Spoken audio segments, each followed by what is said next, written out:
William Cowper, poet का नाम क्या है?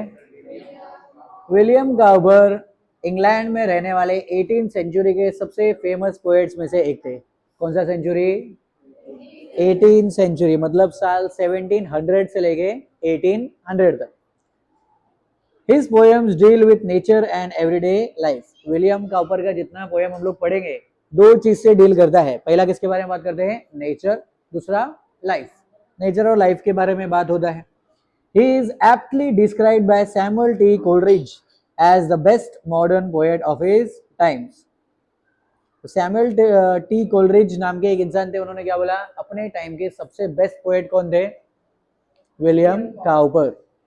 Though he studied jurisprudence, he later admitted that he was not much inclined to the legal profession. He wrote, "Happy is the one who knows as much of the law to make himself as a little merry now and then with the solemnity of the juridical proceedings." तो William Cowper ने पढ़ाई क्या किया? Jurisprudence. क्या पढ़ाई किया? Jurisprudence क्या होता है? लॉ का पढ़ाई। किसका पढ़ाई? तो लॉ का पढ़ाई किया, लेकिन बाद में उन्होंने बताया कि इतना ज़्यादा इंटरेस्ट लॉ में नहीं था। बाद में उन्होंने बताया कि आदमी को उतना ही लॉ पता होना चाहिए जितना उसके लिए अच्छा है, वो खुश रहे उतना। बहुत ज़्यादा लॉ पता हो जाता है तो हमारे लिए खतरनाक भी हो सकता है। मैंने बोला क्या? नहीं, किसने बोला? William Cowper. Nose versus eyes, ये जो पोएम है ये एक सटायर है जुडिशरी सिस्टम के ऊपर। सटायर का मतलब क्या? मजाक मजाक में ताना मारते हैं ना, देखा है कुछ लोग ऐसे होते हैं ना, मजाक मजाक में ताना मार के साइड हो जाते हैं, तो उसको ही बोलते हैं सटायर। क्या बोलते हैं? ये जो पोएम है ये भी जुडिशियल सिस्टम के ऊपर एक सटायर पोएम है कि थोड़ा सा हल्का हल्का टांग खींचा हुआ है जुडिशियल सिस्टम का। It also mocks at the stone blind justice in a humorous manner emphasizing upon the lack of empathy and common sense. इसमें ये पोएम के थ्रू ये भी बताया है कि जो जुडिशियल सिस्टम होता है वो ज्यादातर स्टोन ब्लाइंड होता है। क्या होता है? स्टोन ब्लाइंड का मतलब क्या? सिर्फ और सिर्फ सबूतों और गवाहों की तरफ ही वो लोग इशारा करते हैं। अगर सबूत है तो आपकी बात मानेंगे, सबूत नहीं है तो आपकी बात नहीं मानेंगे। मतलब क्या? उनके अंदर एम्पैथी नाम की चीज नहीं है। एम्पैथी क्या होता है? दूसरे के लिए दया भावना, सद्भावना। मतलब क्या? सामने वाले का तकलीफ आपको बोलने के पहले समझ जाए, वो क्वालिटी अगर आपके अंदर है तो आपके अंदर कौन सा क्वालिटी है? एम्पैथी। कौन सा? एम्पैथी का क्वालिटी। तो उसके लिए ये पोएम मॉक करती है। मॉक मतलब थोड़ा मजाक उड़ाती है कि ये जुडिशियल सिस्टम जो है इसमें क्या होता है? एविडेंस एविडेंस एविडेंस करते हैं और एम्पैथी नाम का चीज नहीं। बरोबर? चलो नेक्स्ट, अभी poem start. Nose versus eyes. Between nose and eyes, a strange contest arose. The spectacles set them unhappily wrong. The point in dispute was all the world knows to which the said spectacles ought to belong. तो poem में एक court case की बात किया है कि एक बार क्या हुआ, कोर्ट केस हो गया नोज और आइज के बीच में। किसके बीच में? नोज मतलब नाक, आइज मतलब आंखें।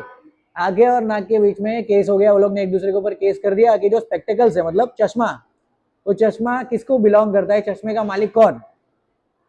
क्या आंख है चश्मे का मालिक या नाक? ठीक है। तो ऐसे ही सेम कहीं पे और आपको ऐसा ही कोर्ट केस देखने को मिलता है। प्रॉपर्टी के ऊपर भाई भाई में झगड़ा होता है कि दो प्रॉपर्टी है उसको डिवाइड करो। एक भाई बोलता है मेरा इतना प्रॉपर्टी है, दूसरा बोलता है नहीं नहीं मेरा पूरा प्रॉपर्टी है। तो सेम चीज उधर भी देखने को मिलता है। तो उसको सटायर वे में, मजाक उड़ाने के वे में बताया कि नाक और किसके बीच में? आंखों के बीच में ऊपर एक दूसरे के ऊपर केस कर दिया कि ये स्पेक्टिकल किसका है।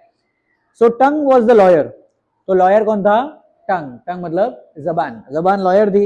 And argued the cause with great deal of skill and wig full of learning while chief baron ear set to balance the laws so famed for his talent in nicely discerning. तो अभी टंग कौन थी? Lawyer. और उधर पे बैरन कौन थे? Powerful. Powerful person कौन था? ईयर। वो उन्होंने ध्यान से सुना। वो लॉयर साहब ने या लॉयर साहिबा ने जितना भी आर्ग्यूमेंट दिया, लॉयर कौन है? टंग। टंग ने आर्ग्यूमेंट दिया कि कौन कौन ये आंखों के लिए क्यों जरूरी है, आंख कैसे मालिक है और नाक कैसे मालिक है, वो पूरा बताया। बहुत ध्यान से सुना। In behalf of the nose, it will quickly appear, and your lordship will undoubtedly find that the nose has has had spectacles always in wear, which amounts to possession time out of mind. तो अभी इसने किसने बोला?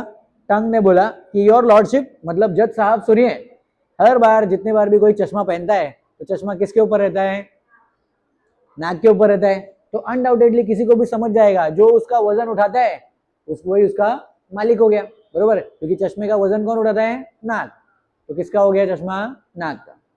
ठीक है, तो ये उसका आर्ग्यूमेंट था। Next, then holding the spectacles up to the court, your lordship observes they are made with a straddle as wide as the ridge of the nose is, in short designed to sit close to it just like a saddle.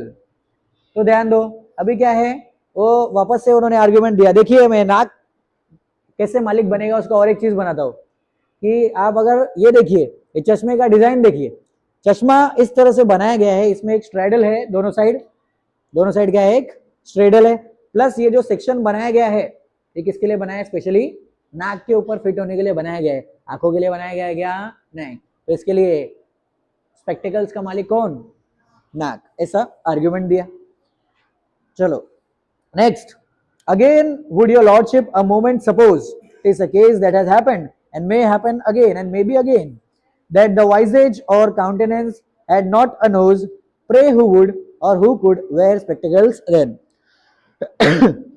तो फिर से argument आया कि जज साहब सुनिए कि इस बार सपोज करिए कि अगर फेस नहीं होता और फेस के पास अगर नोज नहीं होता तो नाक नहीं होता, तो फिर ये चश्मा हम लोग किसके ऊपर रखते हैं? इसीलिए नाक है तभी हम लोग नाक के ऊपर चश्मा रख पा रहे हैं, तो इसके लिए चश्मे का मालिक कौन? नाक। ये आर्ग्यूमेंट आया। फिर उसके बाद, on the whole it appears and my argument shows with a reasoning court will never condemn that the spectacles plainly were made for the nose and the nose was plainly intended for them. तो अभी argument देखो कैसा दे रहे। नाक का actual purpose क्या है? Breathing का, है ना? लेकिन वो कोर्ट केस में कितना अच्छे से प्रेजेंटेशन दे रहे हैं। क्या बोल रहे हैं सुनो, पूरा मेरा जो आर्ग्यूमेंट है इसके ऊपर किसके ऊपर है मालूम है? आप इस बात को डिनाई नहीं कर सकते जज साहब कि हमारा जो नाक है वो इसीलिए बनाया गया था ताकि वो चश्मे को होल्ड कर सके, और चश्मा भी इसीलिए बनाया गया ताकि वो नाक पे आके बैठ सके। तो आर्ग्यूमेंट देखो, then shifting his side as a lawyer always knows how he pleaded again in behalf of the eyes. Lawyer कौन है? टंग। तो अभी टंग लॉयर है। अब लॉयर लोग को क्या होता है कि वो लोग को साइड स्विच करना बहुत तेज आता है। क्या बोला है पोएम में? लॉयर लोग को साइड स्विच करना बहुत तेज आता है। पहले वो किसकी तरफ से बोल रहा था? नाक की तरफ से। अभी फटाक से लॉयर ने क्या किया? अपना साइड स्विच किया। अभी वो किसकी तरफ से बोल रहा है? आंखों की तरफ से बोलना चालू किया। उन्होंने बोला, so his lordship decreed with a grave solemn tone, decisive and clear, without one if or but, that whenever the nose put his spectacles on by daylight or candlelight, eyes would be shut. तो अभी आज पूरा argument सुना, और argument सुनने के बाद जज साहब ने क्या बोला? रुको मैं बताता हूँ कि जजमेंट क्या होना चाहिए। बाद में जज साहब ने जजमेंट क्या दिया कि चलो शांति से फॉर्मली मैं जो बोल रहा हूँ उस बात को सुना जाए। उन्होंने बोला, क्लियर और डिसाइसिव बोलता हूँ, डिसीजन मेरा क्या है? जब भी नाक के ऊपर चश्मा रखा जाएगा, क्योंकि चश्मा किसका है? नाक का है ना। आपने इतना आर्ग्यूमेंट दिया, किसके ऊपर दिया? नाक के ऊपर, कि नाक का चश्मा है। तो जितनी बार नाक के ऊपर चश्मा रखा जाएगा आंखें हमेशा बंद रहेगी। तो चश्मे का कुछ काम है क्या? नहीं। तो वही वो जुडिशियल सिस्टम के ऊपर वो सटायर किया है, वो टॉन्ट मारा है, ताना दिया है कि जब भी लॉयर लोग आर्ग्यूमेंट करते हैं वो भी बेसलेस रहता है, वो भी कुछ काम का नहीं रहता है, वो भी सच्चाई से बिल्कुल अलग रहता है। जब जज लोग जजमेंट पास करते हैं वो भी इतना कन्विंसिंग नहीं रहता है। इस तरीके से जुडिशियल सिस्टम को क्या किया है? टॉन्ट मारा है, मॉक किया है।